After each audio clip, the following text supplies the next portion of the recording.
Good morning beautiful people. এখনো ভোরের আলো ফুটেনি। এই সময়টায় বাইক চালানোর মজাই আলাদা। একটা ঠান্ডা হিমেল বাতাস শরীর জুড়িয়ে দেয়। সকালের মিষ্টি রোদ, মোটামুটি 10টা সাড়ে 10টা পর্যন্ত আমরা এই মিষ্টি রোদটা পাবো। তো এই সময়টাতে যতটা দ্রুত এগিয়ে যাওয়া যায়।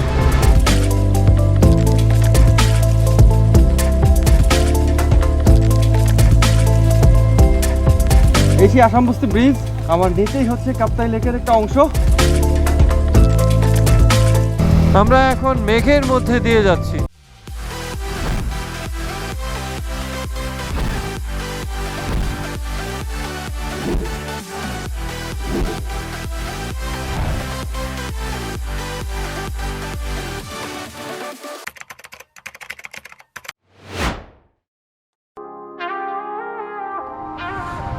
Good morning beautiful people. আজকে 27 তারিখ, ভোর এখন 5টা বাজে।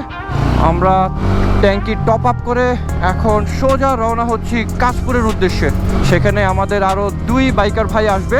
সেখান থেকে তাদেরকে নিয়ে আমরা রওনা হয়ে যাব সিন্দুকছড়ি হয়ে, মহালছড়ি হয়ে, রাঙামাটি হয়ে, বান্দরবন হয়ে নীলগিরির উদ্দেশ্যে। প্রায় 450 কিলোমিটারের জার্নি হবে আজকে। অর্ধেক ফ্ল্যাট হাইওয়েতে, বাকি অর্ধেক পাহাড়ি আঁকাবাঁকা রাস্তায়।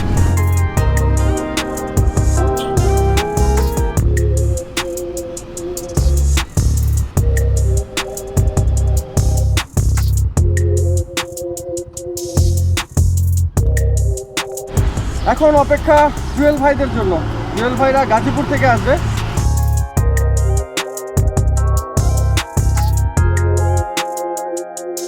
বিসমিল্লাহি মাজরিহা ওয়া মুরসাহা ইন্না রাব্বি লাগাফুরুর রহিম। আমরা আবারও উঠে পড়লাম হাইওয়েতে। এই হাইওয়ে আমাদের সাথে থাকবে বারৈয়ারহাট পর্যন্ত। শুক্রবারের স্নিগ্ধ সকাল, মাত্রই কিন্তু ভোরের আলোটা ফুটলো এবং এই সময়টায় রাইডিংয়ের মজাই আলাদা। স্নিগ্ধ একটা বাতাস শরীরে পরশ বুলিয়ে যায়।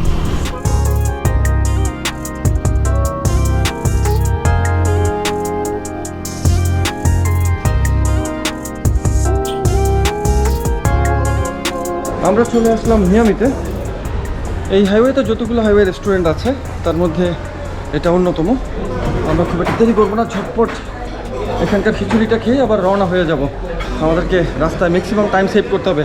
মিয়ামির খিচুড়িটা আসলেই ভালো। আমরা এখন সোজা বারৈয়ারহাটের দিকে চলে যাব।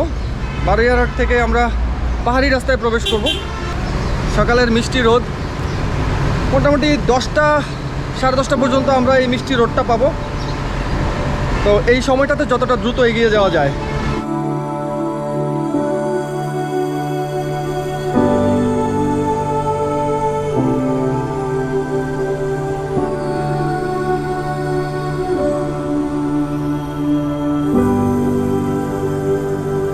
আমরা হেয়াকো বাজার ক্রস করে বেশ খানিকটা এগিয়ে এসে এই নিরিবিলি একটা টি স্টলে ব্রেক দিলাম।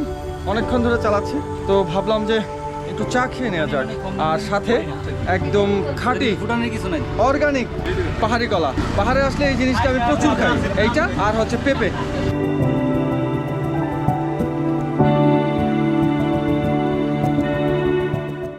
তাড়াতাড়ি ম্যান, তাড়াতাড়ি। দেখিয়ে দেখিস। হ্যালো,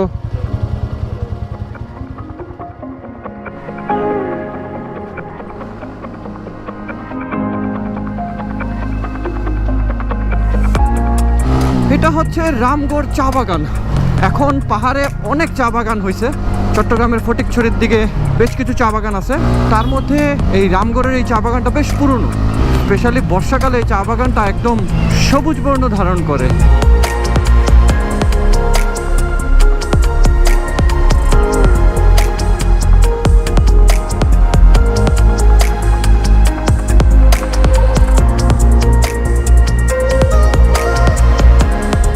চলে আসছি আমরা জালিয়াপাড়া মোচরে। এখান থেকে বামে চলে গেল খাগড়াছড়ি, ডানে চলে গেল চট্টগ্রামের দিকে। আর এই রোডটা হচ্ছে মহালছড়ি রোড। দ্যাট মিনস এই রোডেই পড়বে সিন্দুকছড়ি। এই রোডটার দৈর্ঘ্য 22-23 কিলোমিটার। দেখতে না দেখতে শেষ হয়ে যায়। আমি রাতের বেলা এসেছিলাম এই রোডে গাড়ি নিয়ে। রোডের হোয়াইট মার্ক ছাড়া আর আশেপাশের ঝোপ ছাড়া আমি আর কিছুই দেখিনি লিটারেলি। আজকে যেহেতু দিনের বেলা এসেছি, একদম ভালো মতো এক্সপ্লোর করে যাব এই রোডটা।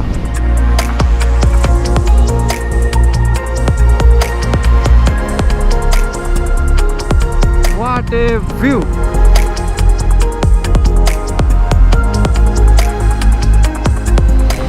Smoothness at its best. এর চেয়ে স্মুথ আসলে হতে পারে না রাস্তা, মানে পুরো একটা রোলার কোস্টারের ফিল দিচ্ছে এই সিন্দুকছড়ি রোডটা।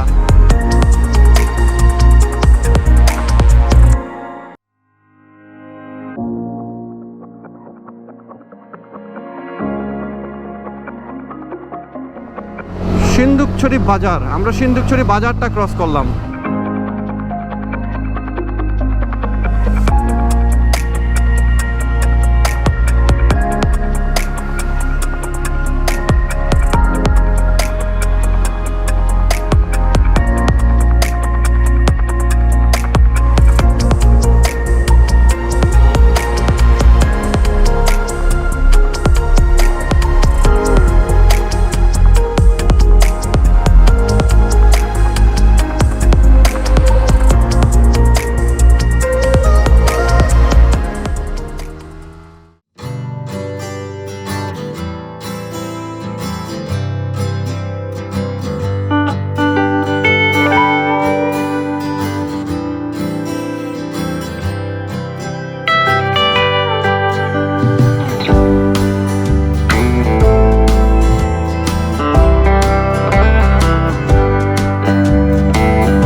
আমরা চলে আসলাম মহালছড়ি।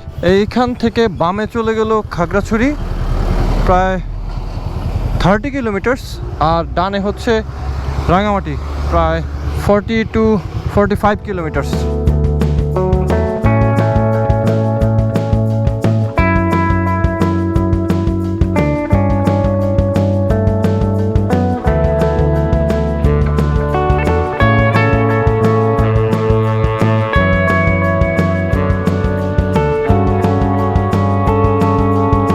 এই হচ্ছে ভেদবেদি বাজার রাঙামাটির।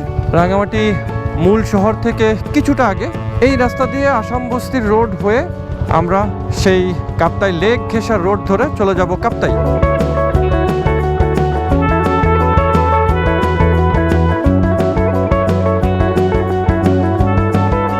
এই সেই আসাম বস্তি ব্রিজ, আমার নিচেই হচ্ছে কাপ্তাই লেকের একটা অংশ। তো এইখান থেকে মাত্র 27 কিলোমিটার হচ্ছে কাপ্তাই, তারপরে চন্দ্রকোনা থেকে আমরা লিচুবাগান ফেরিঘাট পার হয়ে 40 কিলোমিটার চালাইলে বান্দরবান পৌঁছে যাব। দূরে কাপ্তাই লেকটাকে দেখা যাচ্ছে।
গত ঈদে যখন এসেছিলাম তখনই শুনেছিলাম যে এই আসাম বস্তির রোড ভেঙেছিল, যেখানে গাড়ি নিয়ে আসতে পারিনি। এই হচ্ছে তার রহস্য।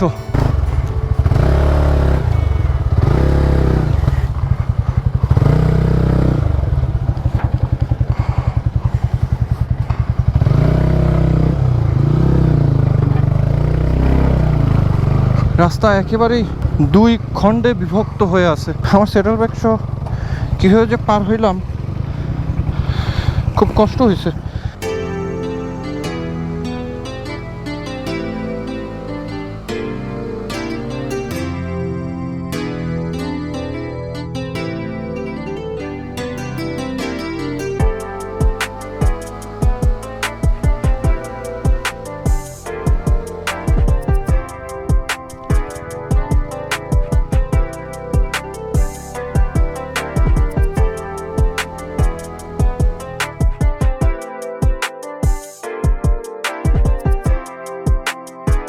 ওয়ালাইকুম আসসালাম।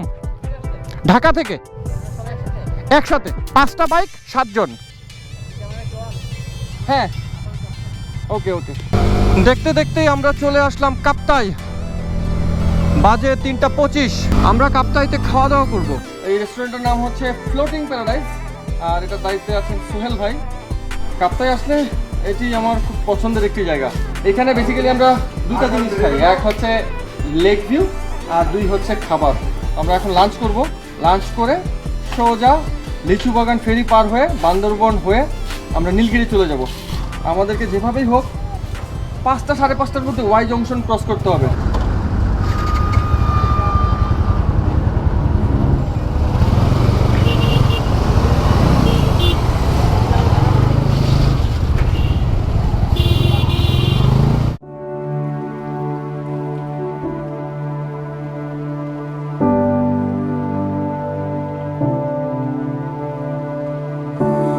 সবার পিছনে আসলাম দেখার জন্য যে পিছন থেকে চালাইতে কেমন লাগে আর পিছন থেকে গ্রুপটাকেই বা দেখতে কেমন লাগে। আমার আসলে পিছনে চালানোর অভিজ্ঞতা খুব বেশি না, কারণ সবাই আমাকে লিডিংয়েই রাখে। আমি লিডে থাকলে সবারই advantage, and I also enjoy leading. তো সেই জন্য পিছনে চালানোর সুযোগ আমার কমই হয়। আজকে যেহেতু ছোট গ্রুপ, জুয়েল ভাইরে, তারপরে আলম ভাইকে, মনির ভাইকে সামনে পাঠিয়ে দিলাম।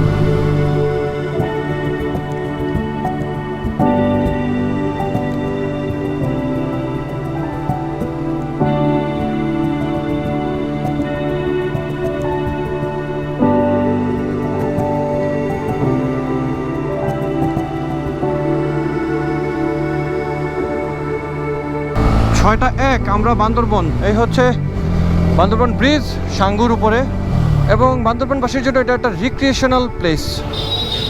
ভাই 5 কপি 10 কপি দেন, একটু জলদি। এটা আরও 5 কপি, একটু দ্রুত দেন, আর একটু দেন, আর দিন না। বান্দরবন শহর থেকে আমরা বেরোচ্ছি 6:16 বাজে। দিনের আলো অলমোস্ট শেষ। আমাদের সন্ধ্যা হয়ে গেল বান্দরবন ছাড়তে ছাড়তে। এখন আসলে বিষয়টা একটু আনসার্টেন হয়ে গেল।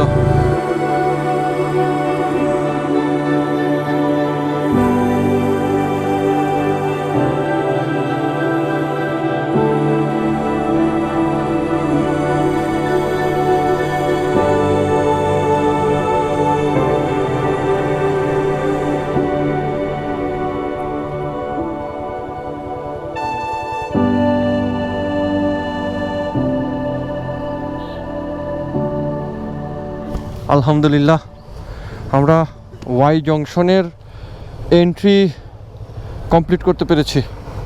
এখন বাজে 7:16। 7:16তে আমরা ওয়াই জংশনের এন্ট্রি কমপ্লিট করলাম।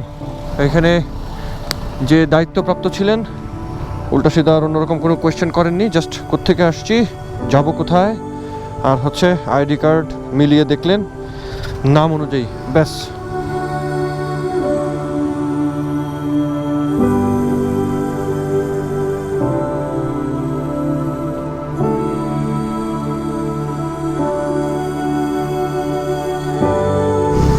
আমাদের আজকের জার্নিটা একদম অ্যাডভেঞ্চারের 16 কলায় পূর্ণ। আর রাত করে আমার হিল ট্রেক্সে, বাংলাদেশের হিল ট্রেক্সে রাইড করা হয়নি, যেহেতু রাত করে আমাদের হিল ট্রেক্সের অতন্ত্র প্রহরীরা, আর্মি ক্যাম্প বলেন বা পুলিশ ক্যাম্প বলেন, তারা অ্যালাউ করে না। তো এই রাত করে আমাদের বান্দরবনের হিল ট্রেক্সে রাইডিংয়ের অভিজ্ঞতাটাও হয়ে গেল। ইন্ডিয়াতে আমি রাত বিরাতে পাহাড়ে চালিয়েছি, ওখানে এই ধরনের কোনো রেস্ট্রিকশন নাই, বাট আমাদের হিল ট্রেক্সে রাতে অ্যালাউ করা হয় না।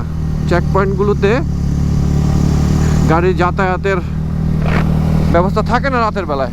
যেহেতু চেকপোস্ট ক্রস করে ফেলেছি, সো আমাদের আর কোনো হারি নেই। আমরা আস্তে ধীরে যাব। বাকি পথটুকু এখান থেকে আরও প্রায় 20 কিলোমিটারের মতো রাস্তা আছে।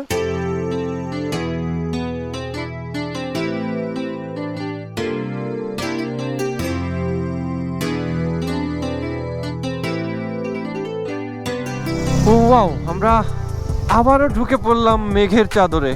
এ সত্যি অসাধারণ অনুভূতি। আমরা 5টা বাইক একদম মেঘ ফুঁড়ে বের হচ্ছি।